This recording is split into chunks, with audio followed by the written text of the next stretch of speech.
The council chamber floated in space like a crystal jewel. Inside, representatives from 47 alien species sat in their designated seats. The air hummed with translation devices, turning hundreds of different languages into something everyone could understand. Today's meeting was supposed to be routine. Today's meeting would change the galaxy forever. Admiral Krieth of the Valorian Empire stood at the central platform. His feathers shimmered blue and gold under the lights. He was proud, as all Valorians were. His people had conquered 12 worlds and protected the Council for 300 years. Today he would add one more world to that list. Honored council members, Krieth began, spreading his wing arms wide. We have watched the planet called Earth for 200 cycles. The creatures there, they call themselves humans. They are primitive. They have no faster-than-light travel. They fight each other constantly. They poison their own world with pollution and war. A hologram appeared in the center of the chamber. It showed a blue and green planet, small and unremarkable. Earth, the third planet from a yellow star in a quiet corner of the galaxy. This world sits on our most valuable dark matter mining route. Krieth continued. Every ship that travels from the outer rim to the core must pass through this system. We lose time. We lose money. We lose efficiency. The Nexum representative, a creature that looked like floating geometric shapes connected by light, spoke in its collective voice. What do you propose, Admiral? Relocation, Krieth said simply. We move the humans to a reservation world. Plenty of space, plenty of resources. They will be safe there. We will compensate them fairly. The Thrin delegate, swimming in her water-filled sphere, bubbled with concern. Have we contacted them? Asked them if they wish to relocate? Krieth laughed. It sounded like wind through leaves. They are Category 4 primitives. They have no rights under Council law until they achieve faster-than-light capability. We are being generous by offering relocation instead of simple removal.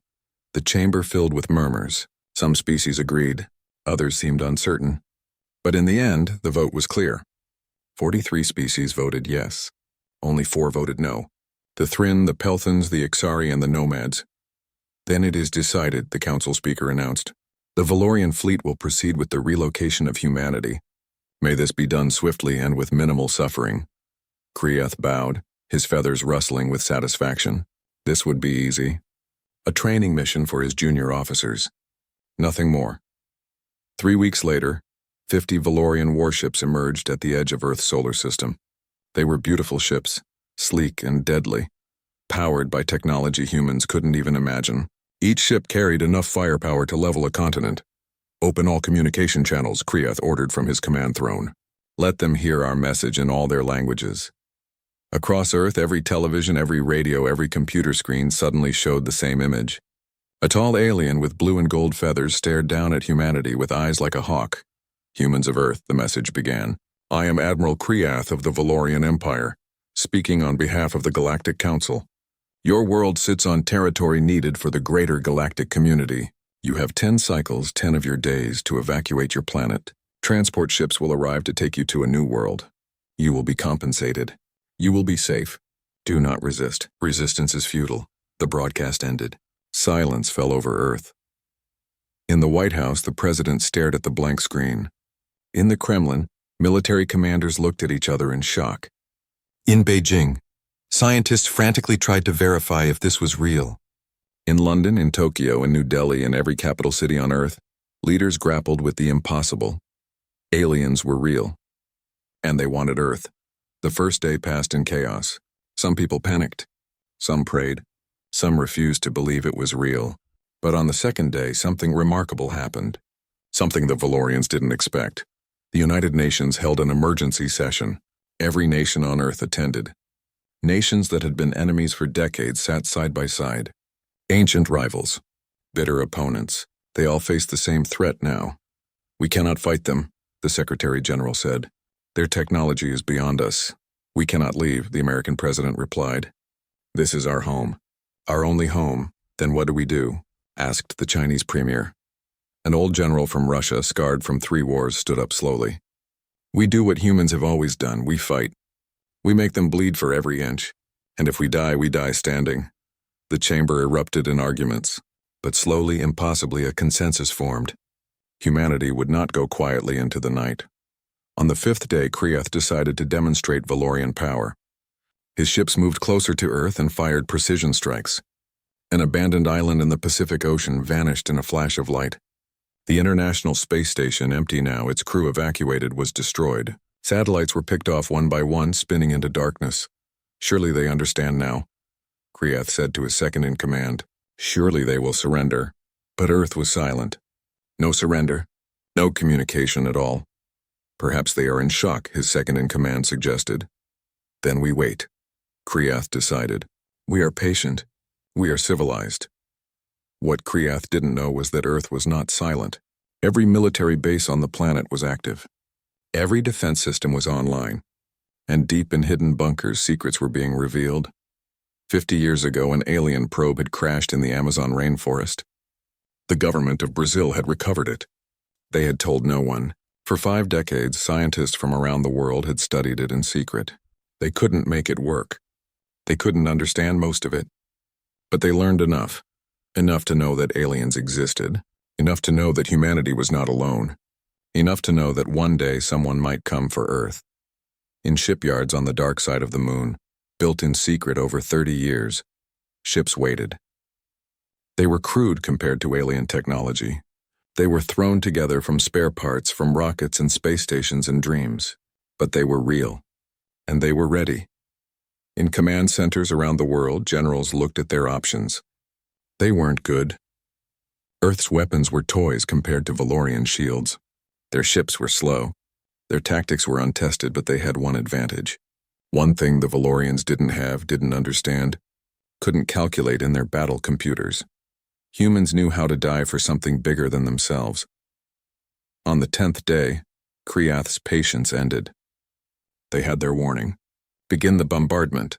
Target their military installations. Avoid civilian casualties where possible. We will show them we are merciful in victory. The Valorian fleet moved into orbit around Earth. Weapons charged. Targeting systems locked on. And then from every continent on Earth, missiles launched. Thousands of them. Nuclear weapons that humanity had built to destroy themselves now aimed at the sky. Kinetic weapons, railguns, lasers, everything humanity had created in 100 years of warfare, all firing at once. The missiles hit Valorian shields and exploded harmlessly. Exactly as expected. Kriath laughed. Is that all, he asked? Is that there? His words died as new contacts appeared on his sensors. Ships. Human ships. Emerging from behind the moon. Not warships. Not destroyers or cruisers. They were shuttles, cargo vessels, tourist rockets, anything that could fly. All retrofitted with one thing. Nuclear bombs. Tons of them. And human pilots who didn't plan to come back. The first human ship rammed a Valorian cruiser at full speed. The nuclear payload detonated on contact, inside the Valorian shields. The cruiser split in half, burning. Then another ship hit. And another. They came like a swarm of angry bees, too many to target, too fast to stop. Human pilots screaming defiance as they turned themselves into weapons. Kriath watched in horror as 3 of his ships died in fire. Retreat, pull back! They're insane. The Valorian fleet withdrew to a higher orbit, shields at maximum. In the command ship, officers stared at the tactical display in disbelief. They used their own bodies as weapons, one whispered. Far away, in the council chamber, the members watched the recorded battle in stunned silence. This is not how primitives fight, the Nexum Collective said. This is not logical, another agreed. The Thrin delegate, who had voted against this mission, spoke quietly. Perhaps we should have asked them what humans are willing to do for their home. But it was too late for questions. The war had begun, and Earth had drawn first blood. Admiral Kriath stared at the damage reports with disbelief. 3 ships destroyed. 3. In a battle against primitives who didn't even have proper shields. His feathers had lost their shine. His eyes, usually so confident, now showed something new. Doubt. Send a message to the council, he ordered quietly. We need reinforcements. His second-in-command hesitated. Admiral, that would mean admitting we cannot handle primitive resistance. Our reputation will survive, Kriath snapped. Our ships might not. Send the message. The council watched the battle recording for the 5th time. Every member sat in silence. The Nexum Collective, beings of pure logic, calculated probabilities and found none of them good. They sacrificed themselves willingly. One Nexum node said, 17 pilots, 17 separate decisions to die. This does not match our models of primitive behavior. They are not acting like prey animals, a Pelchan representative observed. When we threaten prey species, they run or submit. These humans attacked. The Thryn delegate swam in agitated circles inside her sphere. I told you. I studied their history. They have been fighting each other for thousands of years. They know only war. And now you have given them a common enemy. The council speaker called for order. What do? We cannot back down now. Every primitive species in the galaxy is watching. If we retreat from Category 4 primitives, our authority collapses. Then we send more ships, the Valorian representative declared, standing tall despite the shame of needing help. We send enough ships that human sacrifice becomes meaningless. We overwhelm them with numbers. The vote was quick, unanimous this time. Even the 4 who had voted against the initial mission voted yes now. They had gone too far to turn back. On Earth, celebrations were short-lived. Yes, they had destroyed 3 alien ships. Yes, they had proven humans could fight back. But the cost was devastating. 17 pilots, 17 families who would never see their loved ones again, and everyone knew the aliens would return with more ships. The President of the United States met with military commanders in a bunker beneath Washington, D.C. The room smelled of coffee and fear. We have maybe 2 months. Before they come back, General Morrison said, pointing at a star chart. Our intelligence suggests they'll bring overwhelming force this time. What do we have? The President asked. Not enough, Morrison admitted. We can build maybe 30 more suicide ships. But if they bring hundreds of vessels, we'll run out of pilots before we run out of targets. Then we need a new strategy, the President said. We can't win by ramming their ships forever. In orbit around Mars, hidden from Earth and alien sensors, a secret facility had been working non-stop for 3 weeks. Scientists and engineers from every nation on Earth worked together, studying the wreckage of the alien ships that had fallen to Earth. Dr. Sarah Chen, a physicist who had spent 20 years studying the crashed probe from the Amazon, led the team. She barely slept. None of them did. Their shields work on a frequency rotation, she explained to a video conference with world leaders. Every 2 seconds, the frequency changes. That's why our missiles couldn't penetrate. They hit at the wrong frequency. Can we match it? Asked the Chinese premier. We can't match it, Dr. Chen said, but we can predict it. I've written an algorithm that predicts the rotation pattern. If we time our missiles to hit during a specific frequency window, they'll get through. How accurate is this algorithm? The Russian general asked. Dr. Chen hesitated. 60%. Maybe 70. That's not good enough, someone said. It's better than 0%, Dr. Chen shot back. And I have something else. We've been building ships on the Moon and Mars for 30 years. Basic ships, primitive by alien standards. But we've been studying their wreckage for 3 weeks now. We can upgrade our ships, add their technology to ours. How long will that take? The President asked. We're already doing it. Dr. Chen smiled for the first time in days. We'll have 20 upgraded ships ready in 6 weeks. Not enough to win a war, but enough to make them think twice. The Valorian reinforcements arrived on schedule. Fleet Admiral Zaraketh commanded them personally. She was legendary among her people. A warrior who had never lost a battle. Her fleet consisted of 200 warships, the largest deployment in 300 years. This ends now, she declared to her assembled captains.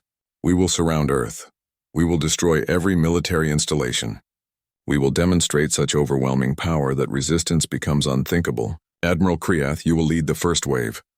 Kriath bowed, grateful for a chance to redeem himself. Yes, Fleet Admiral. This time there will be no surprises. But there were surprises. Humans were good at surprises. The Valorian fleet entered Earth's solar system in formation, shields at maximum, weapons ready. They detected no human ships. No missiles, nothing. They're hiding, Kriath said. Probably on Earth or behind the Moon. Then we'll flush them out, Zaraketh replied. She gave the order, and half the fleet moved toward Earth while the other half spread out to search the system. That's when the mines exploded. Humans had spent 6 weeks seeding the solar system with mines. Crude devices, really. Old satellites stuffed with explosives and simple sensors. They drifted in space like debris, invisible to scans until it was too late. 8 Valorian ships hit mines and suffered damage. Not destroyed, but shields weakened, hulls breached. The fleet slowed, became cautious. Clever, Zaraketh admitted, but mines only work once. Continue forward. The second surprise came from Venus. 3 human ships upgraded with stolen alien technology, uncloaked and fired a barrage of missiles. The missiles used Dr. Chen's algorithm, hitting Valorian shields at precisely the right frequency. 3 missiles got through. 1 Valorian destroyer exploded. Before the Valorians could respond, the human ships cloaked again and vanished. Find them, Zaraketh ordered. They can't hide forever. But the human ships were already gone, racing back to bases hidden in the asteroid belt. They had struck and retreated. Guerrilla warfare. Something humans knew very well. Over the next 3 weeks, the Valorians learned a hard truth. Humans didn't fight fair. They didn't form battle lines or follow honorable combat rules. They attacked supply ships, not warships. They hacked communication systems and sent false orders. They laid ambushes and disappeared before reinforcements arrived. The Valorians had more ships, better technology, superior firepower, but they were fighting an enemy that refused to stand still and die properly. Fleet Admiral Zaraketh grew frustrated. Her reputation was at stake. The Council was watching. Other species whispered that maybe the Valorians weren't as mighty as they claimed. We need to change tactics, her chief strategist advised.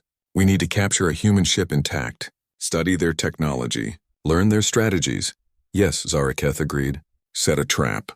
Use one of our supply ships as bait. Hide warships nearby. When the humans attack, we'll be ready. The trap was set near Jupiter. A Valorian supply ship, apparently alone, moved slowly through space. Inside, the crew waited nervously. In nearby space, hidden by advanced cloaking fields, 6 Valorian warships waited. The human ship appeared right on schedule. It was small, fast, built from salvaged parts and stolen technology. It approached the supply ship carefully, scanning for tricks. They're suspicious, the captain of the supply ship reported. Should we do something to seem more vulnerable? No, Zaraketh replied from her command ship. Wait, now! All ships uncloak and fire! The Valorian warships dropped their cloaking fields and opened fire. The human ship tried to run, but there was nowhere to go.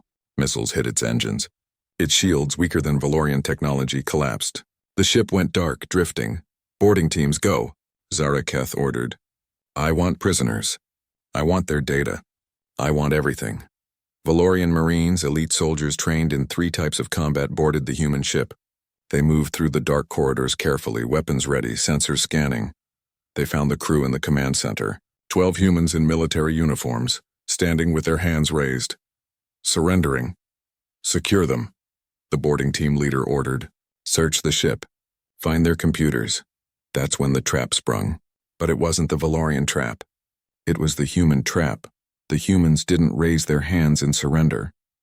They raised them to activate the explosives they'd been hiding. Grenades filled the command center. Bullets flew from hidden panels. The humans fought with knives and fists and fury. Valorian Marines were excellent soldiers, but they evolved from prey animals, from birds that fled from predators. Their instincts, buried deep in their genes, told them to run from danger. Humans evolved from pursuit predators, creatures that chased their prey until it dropped from exhaustion. Their instincts told them to never give up, never stop, never retreat. The fight lasted 10 minutes.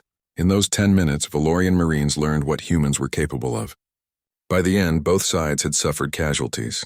But the Valorians, for the first time in their history, retreated from boarding action. They sealed the human ship and towed it back to the fleet. Fleet Admiral Zaraketh watched the recordings of the fight with growing horror. They fought in pressurized corridors with explosives, she whispered. They risked killing themselves to kill us. What kind of species does this? Her chief strategist had no answer. Fleet Admiral Zaraketh held her prisoner in a special cell. The human was a young woman, a pilot named Maria Santos. She had survived the boarding action with 3 broken ribs and a concussion. The Valorian medical team had healed her injuries. They wanted her alive for questioning. Why do you fight? Zaraketh asked through a translator. You cannot win. Our technology is superior. Our numbers are greater. Every battle you win costs you resources you cannot replace. Yet you continue. Why? Maria looked at the tall alien with its blue and gold feathers. She smiled, though it hurt her face. Because it's our home.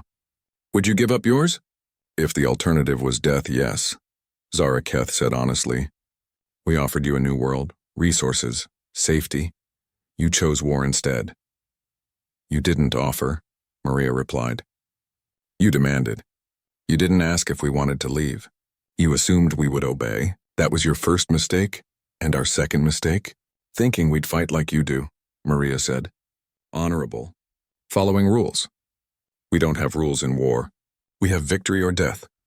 Zaraketh felt a chill run through her feathers. This human spoke so casually about death, as if it was just another tool to use. The Council will send more ships if needed, Zaraketh said. Thousands of ships. Millions of soldiers. Eventually you will lose. Maria's smile widened. Maybe, but you'll lose more. And every species in the galaxy will watch. They'll see that humans can make the mighty Valorian Empire bleed. They'll wonder what else they can do. Is Earth really worth destroying your reputation? The question haunted Zaraketh long after Maria was returned to her cell. On Earth, Dr. Sarah Chen worked on humanity's next surprise. The captured Valorian supply ships had given them something valuable. Not weapons or shields, but something better. Faster-than-light drive components. We can't build a full FTL drive, she explained to the assembled team. We don't understand the physics well enough, but we can make something faster than our current ships, maybe half the speed of their ships. That's enough. Enough for what?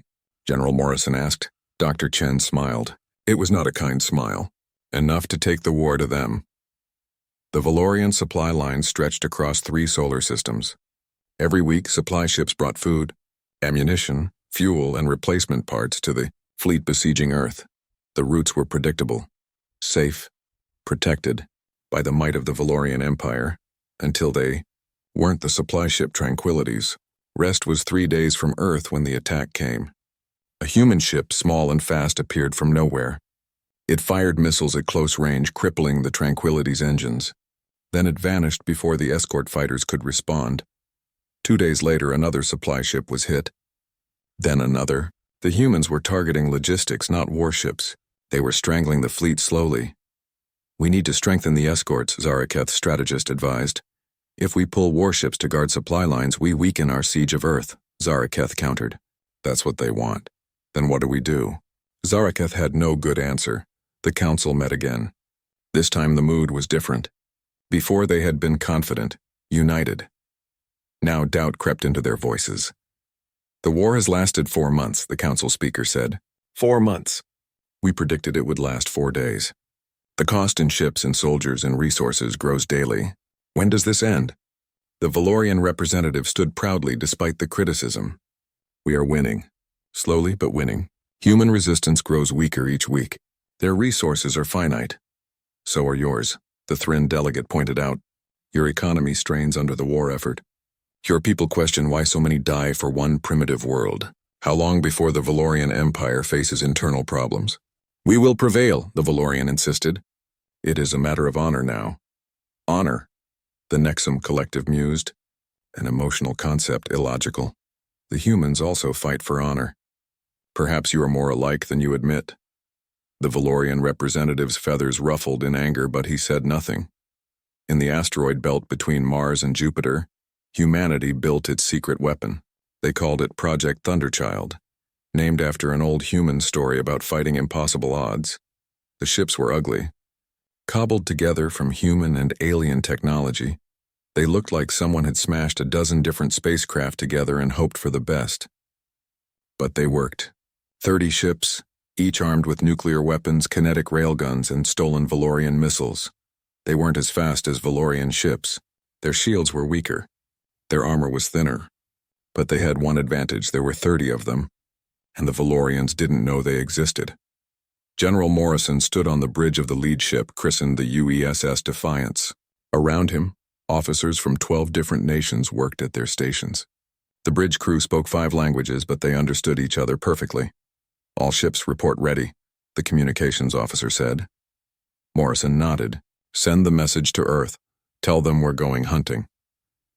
The human fleet left the asteroid belt and jumped to FTL. Their destination was not Earth. It was a Valorian colony world called Praxis 4, 300 light-years away. Praxis 4 was a peaceful world. Home to 12 million Valorians, it served as a farming colony and rest station for military personnel. It had minimal defenses. No one had attacked a Valorian colony in 200 years, until now. The human fleet dropped out of FTL at the edge of the Praxis system. Alarms immediately screamed on the colony. The small defense force consisting of 6 patrol ships moved to intercept. "Open a channel," Morrison ordered. The colony governor appeared on screen, feathers pale with shock. "What is the meaning of this?" "This is Valorian territory. This is a military target," Morrison replied calmly. "Evacuate all civilians. You have 2 hours. After that, we will destroy every military installation on this world." "You're bluffing." "You wouldn't dare," Morrison cut him off. "We destroyed 3 of your ships in our first battle. We've been raiding your supply lines for months. We boarded one of your warships and fought you in your own corridors. Do you really think we won't attack a colony?" The governor stared at Morrison, trying to find deception in the human's eyes. He found only cold determination. 2 hours, Morrison repeated. "We're not here to kill civilians. We're here to send a message. The clock is ticking." The colony evacuated in chaos. Shuttles and transports fled the planet, carrying millions of terrified Valorians. True to his word, Morrison waited. When the 2 hours expired, he gave the order. Human ships bombarded the military bases, the spaceports, the communication arrays. Nothing that couldn't be rebuilt. No civilian areas. But the message was clear. Earth could strike back. Anywhere. Anytime. The human fleet left Praxis 4 burning and jumped back to FTL. They hit 2 more colonies in the next week. Each time they gave warning. Each time they waited for evacuation.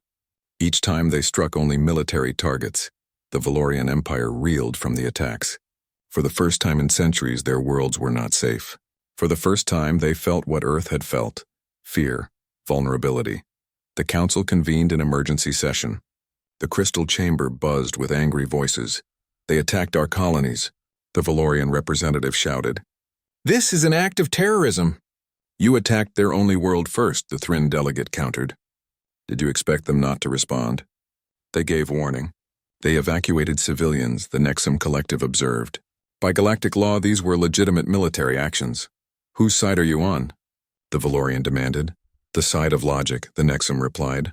"This war cannot be won, not at a cost you are willing to pay. The humans have proven they can reach your worlds. They have proven they will never surrender. Every week you fight, they grow stronger. They learn. They adapt. Already they have achieved FTL capability. Already they raid across 3 star systems. In 1 year, where will they be? In 10 years? Silence fell over the chamber. Every species present knew the Nexum were right. Humanity was advancing faster than any species in recorded history. They were learning from every battle, adapting to every challenge. "We must negotiate," the Pelchan representative said quietly. "Never," the Valorian shouted. "We do not negotiate with primitives." "Then you will fight them forever," the Thryn said. "And every day they will look less primitive and more dangerous." The council speaker called for order, but the damage was done. The unity of the council had cracked. Some species wanted to continue the war. Others wanted peace. The rest simply wanted distance from this entire mess. On the Valorian flagship, Fleet Admiral Zaraketh received new orders from her government. Fight to the bitter end. Victory or death. The honor of the Empire demanded nothing less. She looked at the orders for a long time. Then she looked at the casualty reports. 3,000 Valorian soldiers dead, 17 ships destroyed, 50 more damaged. And what had they gained? Nothing. Earth still resisted. Humanity still fought. Zaraketh made a decision that would change her life forever. She opened a secure channel, one that bypassed official military communications. She sent a message to humanity. "This is Fleet Admiral Zaraketh of the Valorian Empire. I wish to speak with your leaders. Privately, immediately, I believe we have both shed enough blood." General Morrison received the message on the bridge of the Defiance. He read it 3 times, suspecting a trap. But something in the tone and the words made him believe it was genuine. "Reply accepted," he said. "We'll meet on neutral ground." The meeting took place on a neutral space station called Haven's Rest, operated by the Thryn. It was a place where diplomats met, where trade deals were made, where wars sometimes ended. Today it would host an impossible conversation. Fleet Admiral Zaraketh arrived first with a small security detail. She waited in a conference room that looked out on stars, her feathers perfectly groomed, her uniform immaculate. She projected confidence. Inside, she felt only doubt. General Morrison arrived with Dr. Sarah Chen and 4 Marines. The humans looked small compared to the towering Valorians, but they walked with the confidence of people who had nothing left to lose. "Thank you for coming," Zaraketh said through her translator. Thank you for asking, Morrison replied. He sat down across from her, studying the alien admiral with careful eyes. You're risking a lot with this meeting. Your government doesn't know you're here. Neither does yours, I suspect, Zaraketh said. No, they don't. Morrison folded his hands on the table. So let's not waste time. Why did you call this meeting? Zaraketh was quiet for a moment. Then she spoke, and her words were heavy with weariness. Because I am tired of killing. Because every day I send young Valorians into battle and watch them die for a war that makes less sense with each passing week. Because I look at reports of your raids on our colonies and I realize something terrifying. What's that? Dr. Chen asked. You're learning faster than we can adapt. 6 months ago you had no FTL capability. Now you raid across star systems. You hack our communications. You predict our tactics. You evolve. Zaraketh leaned forward.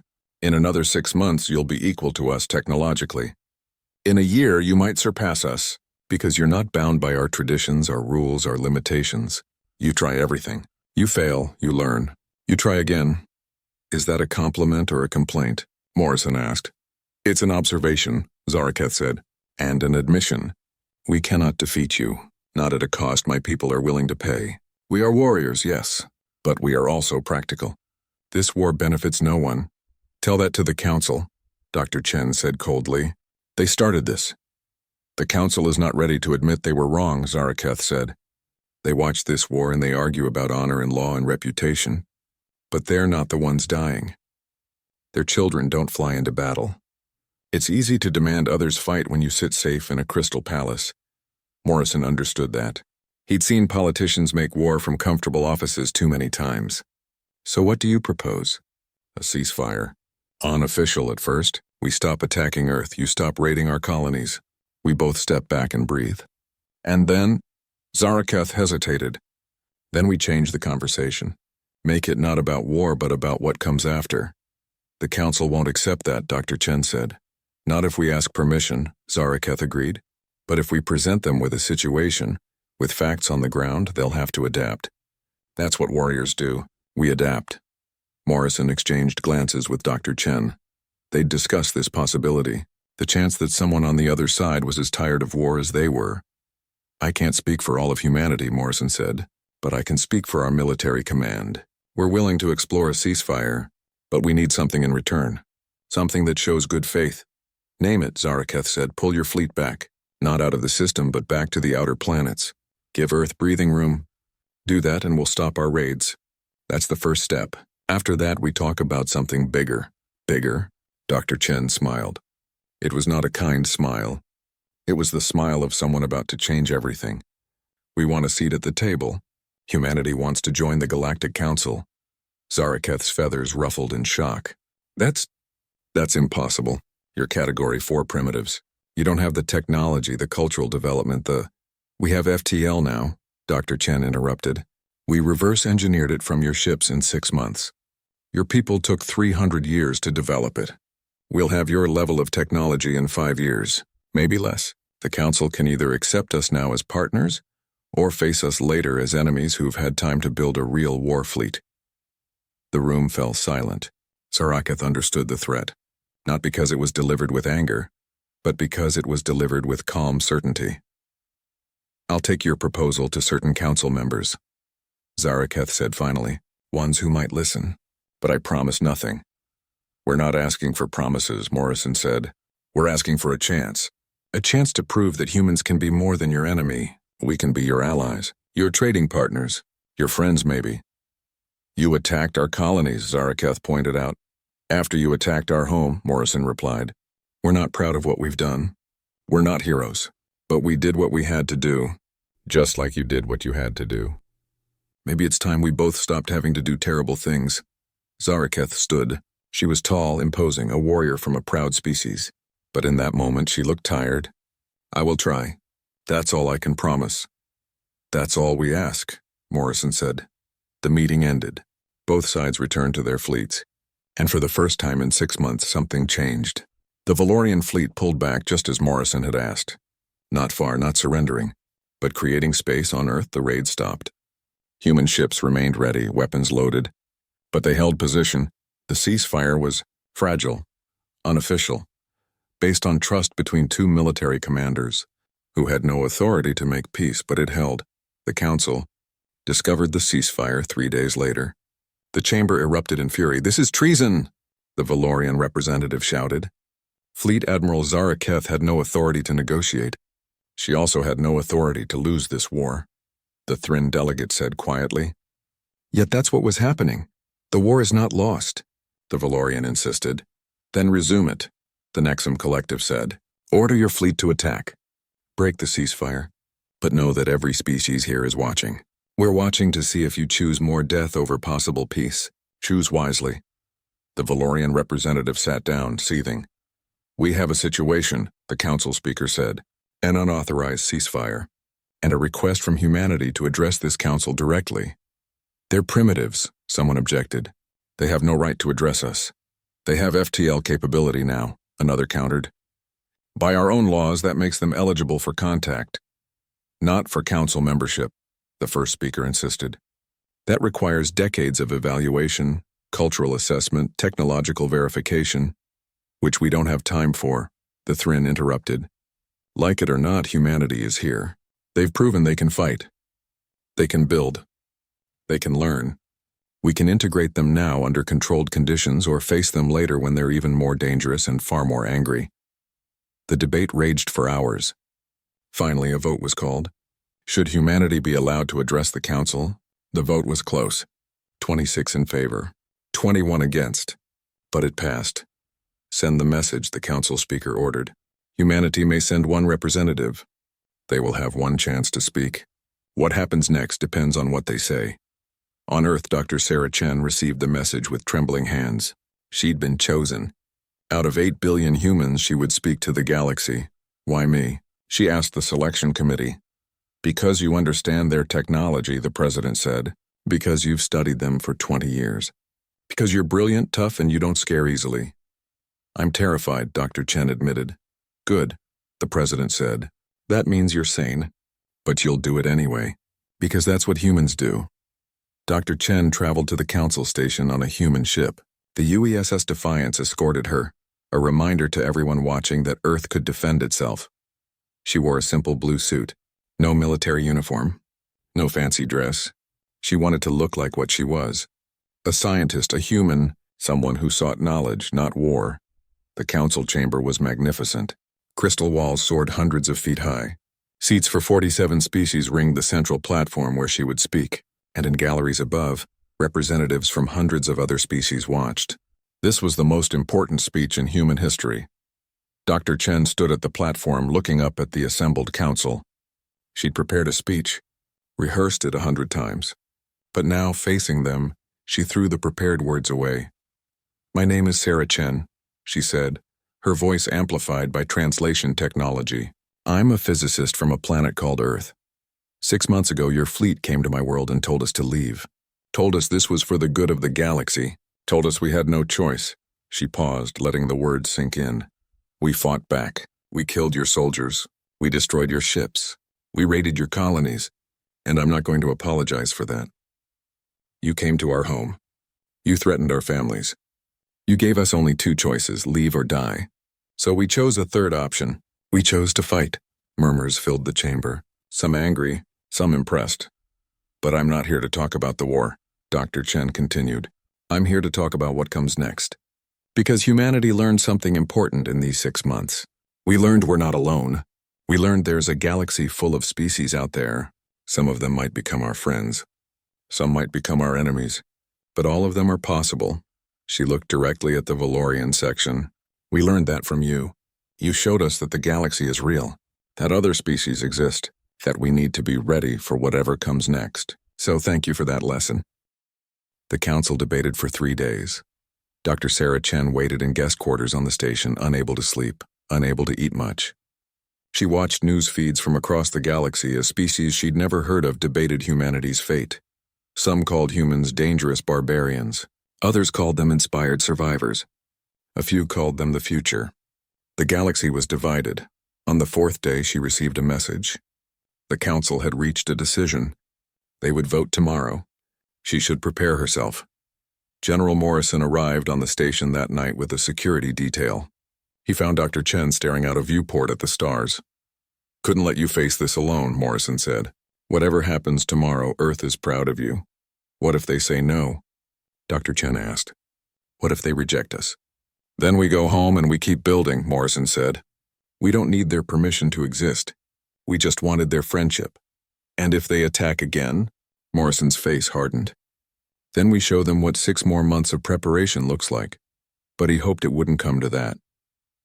They'd all seen enough war. The next morning, Dr. Chen returned to the council chamber. It was packed.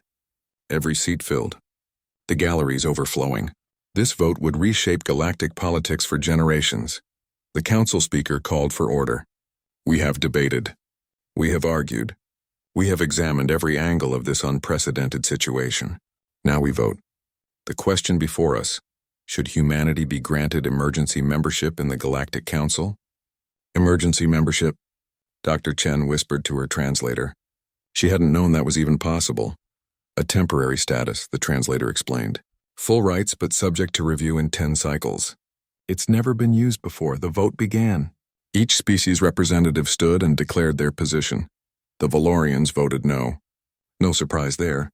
Their representative stood stiffly, feathers ruffled with barely controlled anger. The Thrin voted yes. Their delegate swam happily in her sphere, bubbling with enthusiasm. The Nexum Collective voted yes. Probability of successful integration, 73%. Acceptable odds. One by one the votes came in. Dr. Chen stopped breathing. Stopped thinking. Just counted 20 votes yes, 20 votes no. 7 abstentions. The chamber held its breath. 7 more species needed to vote. The next 4 split evenly. 2 yes, 2 no, but 3 votes left. Everything came down to 3 species. The Pelchan representative stood, a small furry creature with 6 legs and kind eyes. The Pelchan Harmony votes yes. "We believe in second chances. We believe in growth. Welcome to the Council, humanity." 2 votes left. The score was 23-22. The Krath delegate rose, a crystalline being that communicated through light pulses.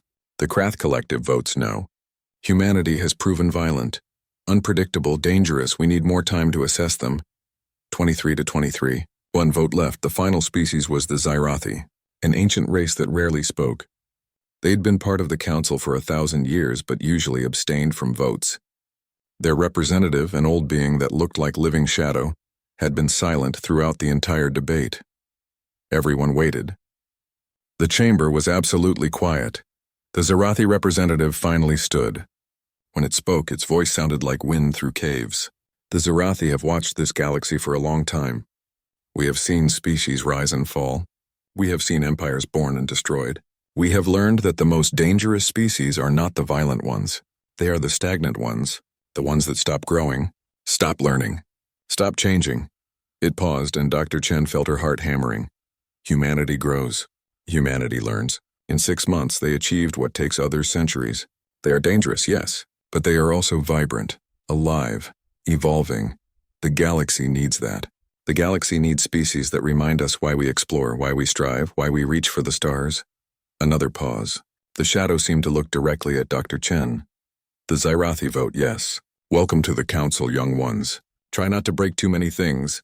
The chamber exploded in noise. Cheers from some sections. Angry shouts from others. But the decision was made. 24-23. Humanity had won. Dr. Chen collapsed into a chair, shaking. Morrison grabbed her shoulder, grinning. "You did it. You actually did it." But the celebration was short-lived. The Valorian representative stood, his voice cutting through the chaos. "This vote is illegitimate. Humanity has not met the basic requirements. They are violent, primitive, unworthy.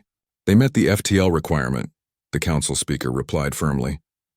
"They demonstrated spacefaring capability. By our own laws, they are eligible." "Then the law is wrong," the Valorian shouted.